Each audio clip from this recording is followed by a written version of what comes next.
Putrinya di belakang mobil tidak tahu apa yang sedang terjadi. Dia dengan kasar didorong ke tanah oleh orang jahat. Mereka menculik putrinya yang berusia 4 tahun. Dia mencari putrinya selama 2 bulan tetapi masih belum ada berita. Polisi setempat memberitahunya lagi karena tidak ada petunjuk dan menutup kasusnya dengan santai. Suaminya, pemilik perusahaan, bahkan tidak peduli. Orang yang dia kenal bahkan tidak membantu. Tidak ada cara lain. Jadi dia pergi ke mantan pacarnya selama 4 tahun dia tidak melihatnya. Melihatnya, dia mencoba menahan air matanya. Ternyata saat masih sekolah, keduanya adalah pasangan terkenal di sekolah. Cinta antara dua orang itu manis dan bahagia. Nama gadis itu adalah Sia. Nama pacarnya adalah Roni. Ayah Sia ingin menikahinya dengan keluarga kaya. Tapi dia bersembunyi dari ayahnya untuk menikahi Roni. Tetapi pada saat yang genting, ayahnya terkena kanker.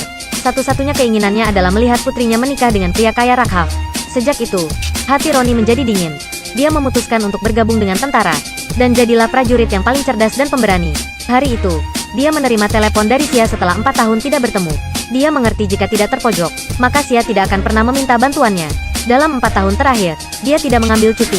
Kali ini, atasannya setuju untuk memberinya cuti 7 hari. Di restoran, Sia meminta bantuannya, bukan dengan status mantan kekasih, dan dengan status seorang ibu. Saya mohon padamu. Bisakah kamu menyelamatkan putriku? Bisakah Anda membantu saya menemukan putri saya? Melihat gadis yang pernah dicintainya, Roni setuju. Pertama, dia pergi bersamanya ke kantor polisi setempat. Begitu polisi melihat Sia, mereka tahu untuk apa dia di sini. Selalu mengabaikan hal-hal penting. Juga sengaja menggunakan kakinya untuk menggosok kakinya. Roni sangat marah ketika dia melihat itu. Mundur. Anda sepertinya lupa di mana ini. Saya menyuruhnya mundur. Polisi itu terus memprovokasi Roni. Sekarang Roni tidak tahan lagi. Mengepalkan tangan menjadi tinju. Satu pukulan membuat gigi orang lain keluar dari mulutnya. Terbang sejauh 5 meter, menabrak lemari kaca. Kemudian dia menginjak tanah dengan keras. Niat membunuh di sekitarnya membuat debu di tanah berterbangan kemana-mana. Orang itu masih belum pulih dari pukulan Roni sebelumnya. Dia meraih kerah Roni. Dia menggunakan satu tangan untuk menarik dan mendorong, membuatnya terbang. Setelah itu, beberapa pria dengan tongkat datang bergegas masuk. Roni menangkap tongkat dengan satu tangan. Pukulan lain, kaca belakang pecah semua. 2 orang lagi bergegas masuk. Roni melompat tinggi, menambahkan efek gerakan lambat. Kakinya mendarat di dagu pria itu. Batang besi di belakangnya juga patah. Putar pengguna untuk menggunakan stok pistol untuk menjatuhkan orang lain. Satu tendangan memecahkan meja. Pria yang baru saja terkena terbang ke jeruji besi itu kembali melompat ke atas punggung Roni. Dia dengan dingin memutar kepalanya. Pria lain melompat. Dia berbalik setengah lingkaran untuk membiarkan orang lain terbang. Fa menarik bendera bangsaan hampir jatuh. Sebagai seorang prajurit, dia tidak akan pernah membiarkan bendera jatuh ke tanah. Dia memegangnya dengan sangat kuat meskipun orang lain memukul lengannya berulang kali. Setelah bendera bangsaan ditempatkan, pria lain jatuh. Kepala orang lain membentur tembok setinggi 2 meter. Roni menendang dinding dan melompat, mendaratkan pukulan kuat ke wajah. Kertas jatuh ke tanah dan terbang kemana-mana. Sia terlihat tercengang. Kenapa semuanya seperti ini? Dia meninju perut polisi itu. Tangkap topi yang jatuh. Jelas, dia merasa mereka tidak pantas menjadi petugas polisi. Mereka mengolesi topi ini, diikuti dengan pukulan terus-menerus. Roni berhenti. Dia tidak ingin Sia terlibat. Meskipun polisi menangkapnya. Ini orang gila. Sekarang dia menikmati pijatan yang diberikan polisi kepadanya. Tubuh besinya dipukuli hampir 800 kali. Hanya sampai orang melihat punggungnya.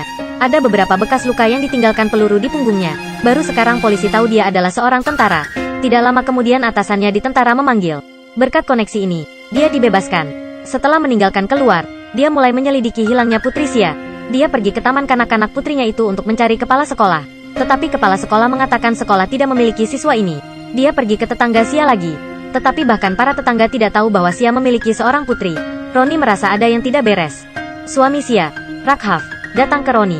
Rakhav menjelaskan bahwa dia tidak memiliki anak perempuan. Dia mengatakan Sia mengalami cedera kepala setelah bertemu dengan perampok. Jadi dia mengalami gangguan stres. Melihat di berita bahwa seorang gadis kecil hilang, jadi salah mengira putri hilang. Karena Sia kehilangan ibunya di usia muda, jadi ingatannya salah. Untuk memeriksa kebenaran, Roni memeriksa kamera di dekat taman kanak-kanak. Seperti yang diharapkan, tidak ada anak di dalam mobil pada hari kejadian. Roni sangat marah karena telah menyia-nyiakan usahanya selama ini. Dia menemukan Sia untuk menanyainya yang sebenarnya. Sekitar tidak ada yang tahu tentang putrinya. Bahkan tidak ada foto. Sia menjelaskan bahwa putrinya berada di belakang mobil pada saat itu. Dia juga tidak tahu mengapa orang-orang di sekitarnya menjadi seperti ini. Tapi Roni sekarang tidak mempercayainya lagi. Orang yang kamu ingat hilangkan. Itu ibumu, bukan putrimu. Kamu tidak pernah punya anak perempuan. Belum pernah punya anak. Kamu pergi. Sia benar-benar hancur. Sekarang bahkan Roni tidak akan membantunya. Tepat ketika Roni hendak pergi, kemudian tiba-tiba menemukan tanda pengukuran tinggi di dinding. Ini menunjukkan bahwa memang ada seorang anak di sini. Dari tanda ukur tinggi badan di dinding ini setiap bulan. Dan sekarang Sia sangat ingin melompat dari tangga. Roni bergegas tetapi hanya menangkap handuk. Dia berlari ke bawah. Tapi sekarang Sia terbaring mati dalam tumpukan darah. Dia mengambil handuk dan mulai menyesalinya. Karena dia kehilangan harapan untuk menyelamatkan putri terakhirnya. Adalah Roni. Itu sebabnya dia sangat putus asa. Tidak lama kemudian, teman kuliah datang menemui Roni. Teman sekelas mengetahui tentang bunuh diri Sia dengan melompat dari gedung melalui TV. Dia pikir keheningannya yang menyebabkan tragedi ini. Ternyata semua orang berbohong. Ada bos gangster yang menarik tali di belakang. Hari itu dia datang ke tempat teman, bicara tentang bisnis. Melihat dengan mata kepala sendiri dua orang menggendong bayi perempuan. Setelah mengetahui kebenarannya, Roni meraih shawl Sia. Roni membawa teman itu ke kantor polisi. Teman sekelasnya mengatakan yang sebenarnya kepada polisi. Gangster laki-laki berjanggut juga dengan cepat ditangkap dan dikembalikan ke pengadilan. Tapi orang itu, setelah tertangkap, mengambil pistolnya.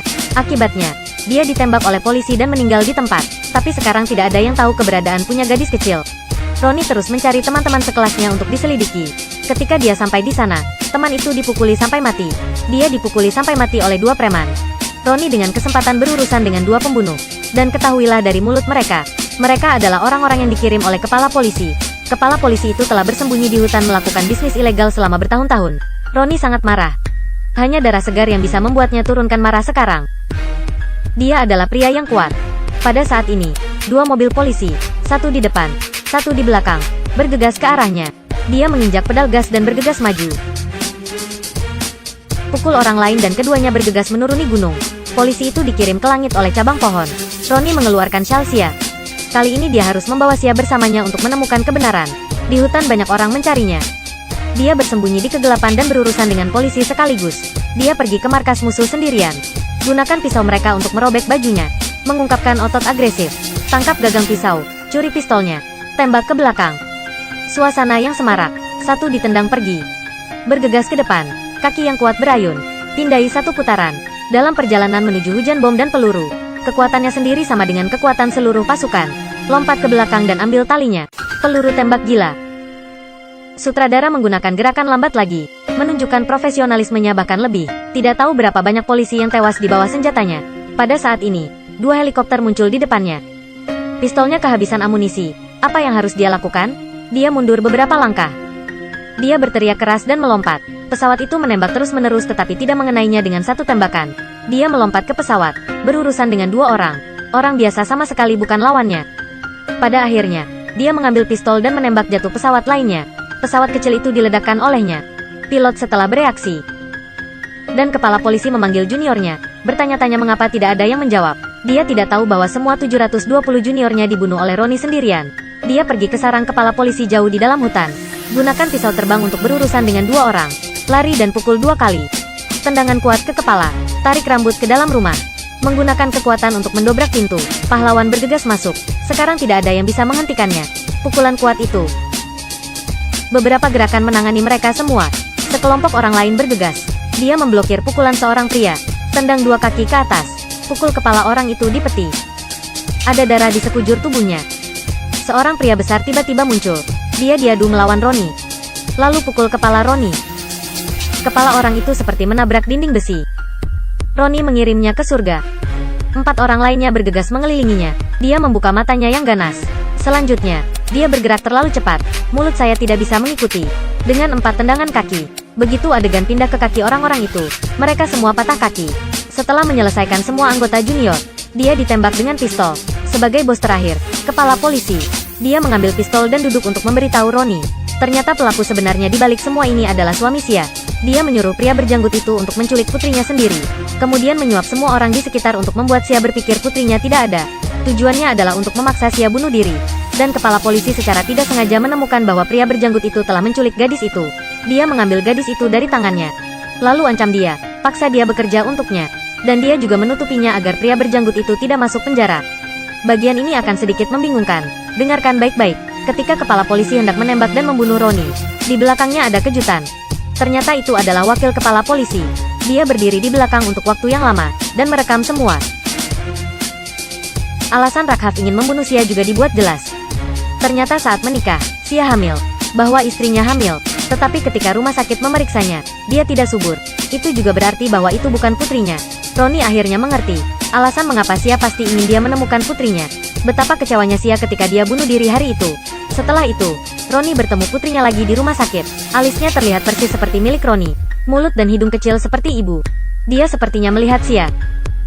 Gadis itu dengan air mata di matanya menatap ayah dan anak itu bersama-sama. Saya seorang komentator film. Film hari ini berakhir di sini. Jika Anda suka, jangan lupa klik suka dan bagikan.